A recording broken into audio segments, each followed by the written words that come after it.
Chào các bạn, chúc các bạn một ngày tốt lành. Hello. My name is Tony Dong Dong, Im Kwong Dong Computer, IPHONE 8 Summary. In summary, here is what you should expect. iPhone 8 release date: we reckon the iPhone 8 will debut on September 12th or 13th, while the release date is more likely to occur on September 22nd or 23. iPhone 8 specs: there's plenty rumored, but the major additions tipped to be added include OLED screens, powerful 10nm A11 chip, wireless charging, a 3D sensing front camera, and an all-screen front design. iPhone 8 price: the entry-level iPhone 8 is probably going to retail for at least $599, and could rise close to, or even beyond $1,000, for the top-end model. Thank you for watching.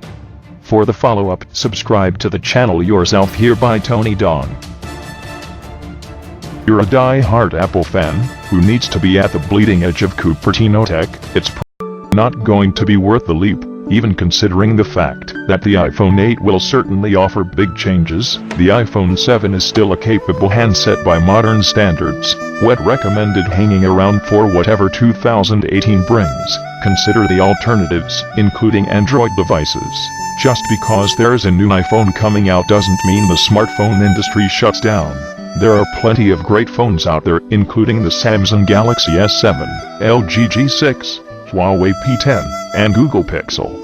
That's not to mention upcoming but unreleased phones like the Samsung Galaxy S. Provide custom controls depending on the app you're using, a little bit like the touch bar on the new MacBook Pro. Performance: Apple is also highly likely to introduce a new system on a chip, SoC, for the iPhone 8, as is always the case with major iPhone releases. The iPhone 7 runs on the new A10 Fusion chip, but the iPhone 8 will utilize a newer SoC, probably the unannounced A11 processor. A DigiTimes report on July the 18th, 2016 suggested that Taiwan's TSMC had won the contract for the new chip. The Taiwan-based foundry will continue to be the sole supplier of Apple's next-generation A11 processor that will be built on a 10nm FinFET process. For the unaware, 10nm describes the manufacturing process used to create the chip. The lower the number, the more densely transistors can be packed in. Transistors are what allow computing to get done, so the more transistors you have, the more processes can be completed simultaneously. This means you can increase power efficiency, or offer boosted performance. Apple has never used a 10nm chip. The iPhone 7's A10 Fusion was created using a less efficient 16nm process. So we should see some serious power gains, or battery life improvements, from the iPhone 8. Photography: as far as the camera goes, KGI Securities believes that Apple will carry over the dual-lens camera from the iPhone 7 Plus, although it's not clear whether this will be available on select models. The only specific change mentioned is that both lenses, wide-angle and telephoto, will feature optical image stabilization. Currently, only the wide-angle lens features OIS. The analysts also believe that the iPhone 8 will use a revolutionary front camera that features 3D sensing capabilities. This could be used to determine depth and location of objects in a 3D space, allowing for interesting augmented reality applications in the future. Regarding the latter, Bloomberg published a report in February that claimed Apple was planning Arkansas features for the iPhone, citing people with knowledge of the company's plans. The report details how Apple has built a team combining the strengths of its hardware and software veterans with the expertise of talented outsiders. One of the features Apple is exploring is the ability to take a picture and then change the depth of the photograph, or the depth of specific objects in the picture later.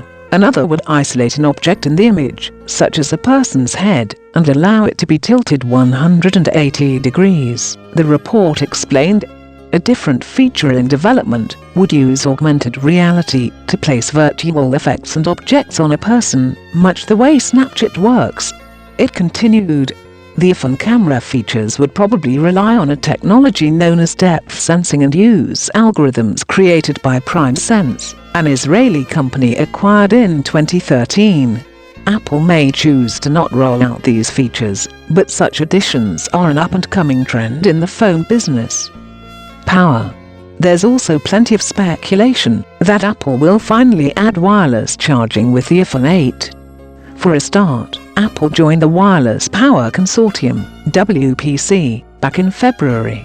The WPC is in charge of developing the Qi wireless charging standard, which is the one used for Samsung's Galaxy S7. Pair that with the fact that there's a glass body rumored for the iPhone 8, and suddenly wireless charging looks very likely. Unfortunately, the fact that the glass body may only appear on select iPhone 8 models may mean wireless charging won't be available on all devices. The other big rumor circulating is that Apple may ditch the Lightning port for USB-C. However, Ming-Chi Kuo believes that won't actually happen. Instead, he thinks that USB-A portion of the charging cable will be replaced by USB-C, while the other end will remain as a Lightning connector. This means you wouldn't need fancy new dongles to charge your phone, but you'd still benefit from the advantages of USB Type-C. We believe all three new iPhones launching in 2H17 will support fast charging by the adoption of Type-C power delivery technology, while still retaining the Lightning port, wrote Kuo. A key technical challenge lies with ensuring product safety and stable data transmission during a fast charge. Thank you for watching. For the follow-up, subscribe to the channel yourself here by Tony Dong.